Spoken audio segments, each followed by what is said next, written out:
Jesucristo, el Verbo viviente, es el único medio de salvación.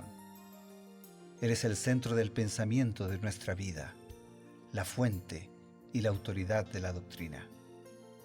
El principal propósito de la vida de Cristo fue la obediencia a los mandamientos, exaltando la ley de Dios como un reflejo de su carácter. El principal mensaje a ser predicado en el mundo, basado en Apocalipsis 14, está representado por 3 ángeles llevando el Evangelio eterno al mundo entero. Este mensaje se basa en los encantos inigualables de Cristo y declara que la hora del juicio ha llegado y llama a obedecer los mandamientos de Dios. Mediante su palabra, Dios ha comunicado a los hombres el conocimiento necesario para la salvación. Las Santas Escrituras deben ser aceptadas como dotadas de autoridad absoluta y como revelación infalible de su voluntad. Y aunque el canon de las Escrituras inspiradas está cerrado, el Espíritu Santo continúa iluminando, amonestando y confortando al pueblo de Dios a través del testimonio de Jesús, el Espíritu de profecía. El camino a la vida se traza a través de un camino angosto que debe ser recorrido con confianza a las promesas que Dios dejó a hombres y mujeres fieles que dedicaron sus vidas hasta la muerte por el Evangelio eterno. Los fundadores de la Iglesia soñaron con el día en que la revelación sería una realidad en sus vidas. Miraron con los ojos de la fe a aquel día glorioso cuando finalmente la promesa sería cumplida en la venida magistral de Jesucristo a esta tierra para recompensar a cada uno según sea su obra.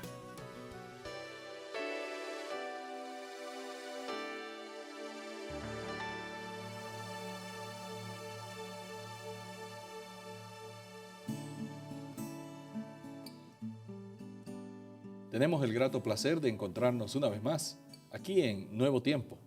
Y, por supuesto, al comenzar su programa Creed en sus profetas, lo hacemos siempre deseando que la bendición de Dios alcance a nuestras vidas, alcance a la vida de ustedes, apreciados amigos, y que juntos podamos ir caminando por el sendero que conduce al conocimiento de Dios, a la vida eterna, justamente munidos por la mejor preparación, el mejor consejo, el de la palabra de Dios. Para esto estamos acompañados por el pastor Bruno Razo. Gracias, Pastor Eber, y es una compañía muy agradable, ¿no? Porque sabemos que la palabra, que el Señor, que sus promesas, que su orientación para la vida pueden hacer la diferencia en nuestra vida y en la vida de tantos amigos y de tantos hermanos a quienes este mensaje puede alcanzar. Por eso lo hacemos con mucha gratitud a Dios, con un sentido de privilegio y de responsabilidad, y ya nos internamos en 2 de Samuel capítulo 15 y las lecciones o los comentarios de Elena de White en relación a lecciones destacadas de este capítulo. Sin duda, Absalón, un hijo muy amado por su padre, pero podríamos decir un hijo veleidoso, un hijo con un espíritu diferente al de su padre. Él estaba ambicionando el cargo de su propio padre y en vida quería quitárselo. Él sabía que no sí. se conformaba con la herencia, digamos. Así es. Él, en primer lugar, sabía que no le correspondía porque Dios había dicho que Salomón reinaría en lugar de David. En segundo lugar, sí, eventualmente podría corresponderle el trono, él debía esperar la muerte de su padre o la abdicación voluntaria, cosa que no había sucedido. Ahora, ¿cómo fue desarrollándose ese plan subversivo de Absalón? Y la introducción está perfecta y también la frase, ¿no? Plan subversivo, porque eso es lo que fue. Elena de White lo cuenta así. Fomentado por las arteras insinuaciones del príncipe, el descontento con el gobierno cundía rápidamente. Todos los labios alababan a Absalón. Se le tenía generalmente por heredero del trono. El pueblo lo consideraba con orgullo digno del alto puesto y se encendió el deseo de que él ocupara el trono. Así les robaba Absalón el corazón de los de Israel. No obstante, el rey, cegado por el amor a su hijo, no sospechaba nada. La condición de realeza que Absalón había asumido era considerada por David como destinada a honrar su corte, como una expresión de júbilo por la reconciliación.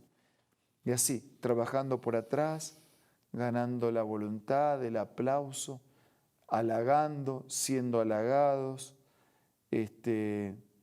deslealmente moviéndose entre el pueblo, así iba haciendo su campaña y generando sus sueños para alcanzar sus propósitos. Qué cosa, ¿no? Él poco a poco fue obteniendo cada vez más el favor del pueblo. Aquel que había sido desechado por causa de su horrendo crimen contra su hermano, poco a poco fue conquistando. A través de Joab logra volver del exilio hacia Jerusalén. No contento con eso, porque no se le permitió volver a la corte real, ¿no?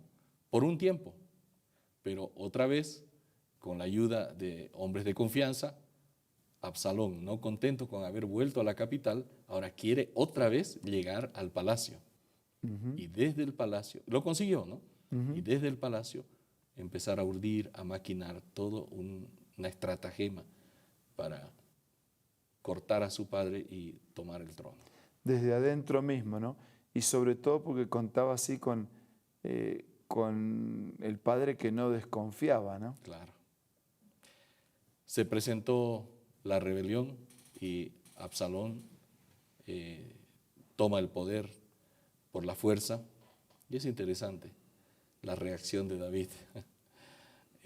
Mucha gente se pregunta, David tenía todas las de ganar, era un estratega, era un hombre experimentado, todavía era el rey y todavía gozaba de la confianza de mucha gente. Tenía todo el grupo de mando bajo su responsabilidad. Así es. Entonces, la pregunta oportuna es, ¿por qué huyó David de Jerusalén y no enfrentó allí a Absalón? Muy bien. Dice Elena de Huay, desde su palacio David contemplaba su capital, hermosa provincia, el gozo de toda la tierra, la ciudad del gran rey, tal como dice Salmos 48. Lo estremecía el pensamiento de exponerla a la carnicería y a la devastación. Debía llamar en su auxilio a los súbditos que seguían leales al trono y resistir para conservar la capital. Debía permitir que Jerusalén fuera bañada en sangre. Tomó su decisión. Los horrores de la guerra no caerían sobre la ciudad escogida. Abandonaría Jerusalén y luego probaría la fidelidad de su pueblo, dándole una oportunidad de reunirse para apoyarlo. En esta gran crisis era su deber hacia Dios y hacia su pueblo mantener la autoridad de la cual el cielo los había investido. Confiaría a Dios la resolución del conflicto. Tremenda cita. ¿No? Pero así como vemos cuando hacia el mal se repite la historia y es el mismo problema, en esta expresión vemos la misma actitud de David. Es la misma actitud. Cuando dejó que Dios hiciera justicia, cuando no lo mató a Saúl porque no era su trabajo, claro, ¿no es cierto? Y acá lo mismo. Él iba a confiar en Dios la resolución del conflicto. Porque si él tendría que resolverlo, iba a producir una matanza en su pueblo, claro, en su gente, su ciudad sería dañada, la capital sería dañada. Y él miró, dice, hermosa provincia, el gozo de toda la tierra. ¿Sería él el instrumento de llevar destrucción y muerte a tantos? Porque en una sublevación así vienen, ¿no?, unos y otros y unos y otros, y termina en una matanza. Claro. Entonces David priorizó la vida de la gente antes que su cargo, antes que su función, antes que su liderazgo en el gobierno, y prefirió él salir antes que muchos tuvieran que ver su vida terminada. ¿Qué lecciones aprendemos de la actitud de David, pastor? Nosotros aprendemos que él confía en el Señor siempre. Confía cuando es perseguido, y ahora confía cuando se le usurpó el trono. Pero la historia es diferente, porque antes lo perseguía Saúl, ahora el que le saca el trono es Absalón, ¿no? Su propio hijo. Su propio hijo. Pero él sigue confiando en el Señor. Sigue confiando en el Señor. El reino no es mío, es de Él. Así que yo confío. Si Dios permitió esto, está bien. Vamos a aceptar el plan de Dios. Nosotros aprendemos de David también su humildad, ¿no? Por algo, David fue elegido para ser raíz, linaje del Hijo de Dios. Porque esas actitudes reflejaban la actitud del Hijo de Dios. El Hijo de Dios también perdió un reino en el cielo para venir e intentar recuperar un reino aquí en la tierra. Claro. Y podría haber perdido todo, pero lo hizo para que la gente no muera en el pecado y tenga una chance de salvación. Así que David ilustra las actitudes de Jesús. Y ojalá nosotros podamos aprender de David, que está ilustrando las actitudes de Jesús, o sea, aprender directamente de Jesús. Las mismas actitudes de Jesús fueron las actitudes de David, y de eso nosotros tenemos que aprender. Volvemos enseguida luego de estos importantes consejos. ¿Qué tal? Presta mucha atención a esta cita. Jacob prevaleció porque fue perseverante y decidido. Su experiencia atestigua el poder de la oración insistente. Este es el tiempo en que debemos aprender la lección de la oración que prevalece y de la fe inquebrantable. Las mayores victorias de la Iglesia de Cristo o del cristiano no son las que se ganan mediante el talento o la educación, la riqueza o el favor de los hombres.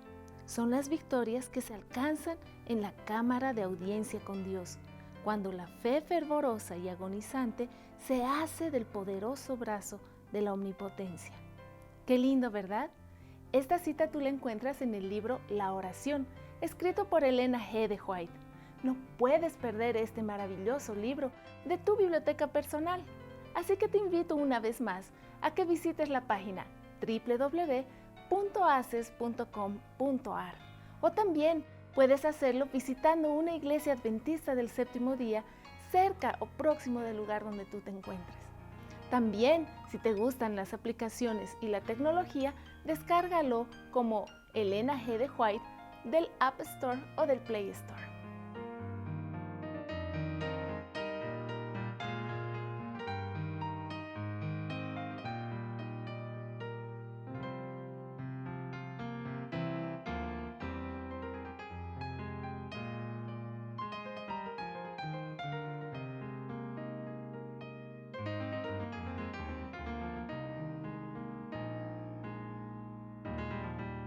Queremos ofrecerles en estos últimos momentos del programa una invitación, una apelación para nuestra vida.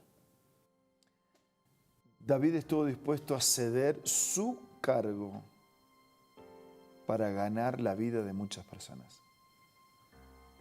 ¿Qué nosotros estamos dispuestos a ceder para ganar la salvación de muchas personas? Ahora vamos a orar. Señor, danos el espíritu de David, que fue el espíritu de Jesús, dispuesto a dejar su lugar de privilegio para salvar la vida de otros. Que nosotros también podamos dedicarte lo que tenemos y lo que somos y renunciar a todo aquello que puede llegar a ser un estorbo para que todos se salven.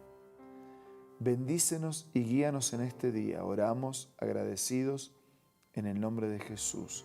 Amén. Amén. Esto ha sido Creed en sus profetas. Nos reencontramos el día de mañana. Hasta entonces.